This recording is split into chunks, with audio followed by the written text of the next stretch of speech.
today, you on my mental. I try to speak, but yet you feel to use your depth. My question is, why does society think that just because you're an entertainer and depending on your occupation, your career, they think that you can settle down and have a happy life? Okay, which side you want to hear? Because I can do both. Okay, how about this? Somebody pick a pro, somebody pick a con, and you only get to speak about the pros or you only get to speak about the cons. Run it. I speak on the pro. Okay, I guess I'm speaking on the con. I just feel like dancers or anybody a part of the entertainment industry gets quickly judged, and people on the outside aren't mindful that we can actually have healthy, stable lives. People just aren't equipped to understand how we can. Okay, so I'll tune this back to a conversation we had a little bit earlier about the way men think. You, no matter what you think is coming after, no bitch has done it better. Right? I don't care if it was Beyonce that came before you. You still think that you doing better than Beyonce. No matter. A nigga is going to worry about what his homie gonna say. Fair point.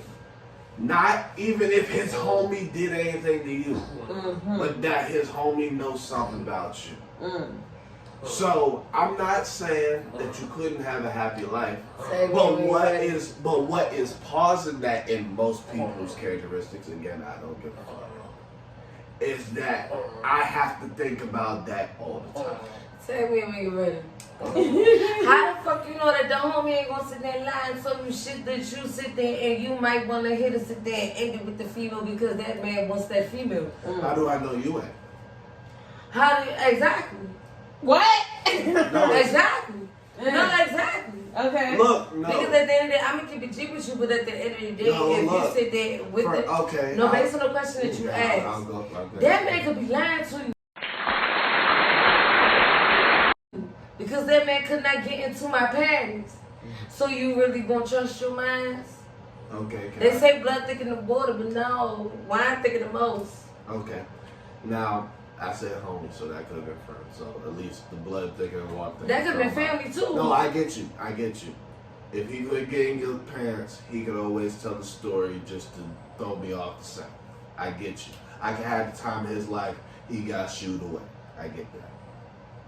What I'm saying is not what he said if he experienced you,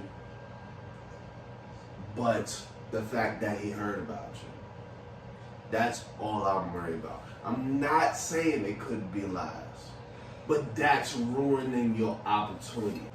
From the neutral perspective, right? Let's get down to the root of it. The why. Where does this derive from? My belief, correct me if I'm wrong, but a lot of it comes from stereotypes, especially in the media. A lot of people have preset ideas of people's job titles and what they entail because people don't really talk about their jobs in regards to whatever field that you're in. People aren't very informative in the details of their jobs unless you have a personal relation with them. Before I get you that far, can I ask you this something? Okay. I said unless you're in a personal relation with them.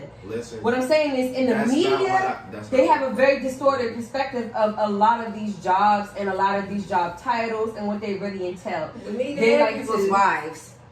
In the media, they like to exaggerate whatever parts in terms of what perspective that they want you to build.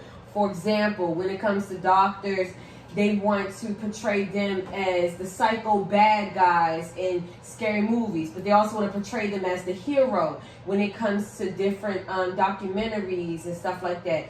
And they be like, oh, well, they're God, basically, and other different types of forms of media. So they build a persona, they build up a perspective, an idea of what this person is. But when you actually talk with them personally, when you actually deal with that person on a personal basis, your whole perspective, your whole idea of what a doctor is, they're not so scary, they're not so much of a god, they're not so much of a hero. They're a human being just like you, and they go through different struggles just like you, and they're faced with different variations, and they're faced with different like things on a day-to-day basis. Same with the stripper. People instantly think because you're a stripper, because you're an adult entertainer, that you're a hoe, that you're out there sucking dick, that you're on the corner, that you're probably slung out on drugs. Like Section 8. You could have just been trying to get a little bit of extra money for college. You don't gotta be desperate, or you could have been doing it for fun. You could have been doing it because you had low self-esteem. You just want a little bit of a booster. You could be doing it to build up your makeup business. You could be doing it. The biggest piece is, and what I believe that everybody could formally agree on, is going blind. Let me take the time to tell you about yourself. You're the help. I do not need you or anybody else. Number 2,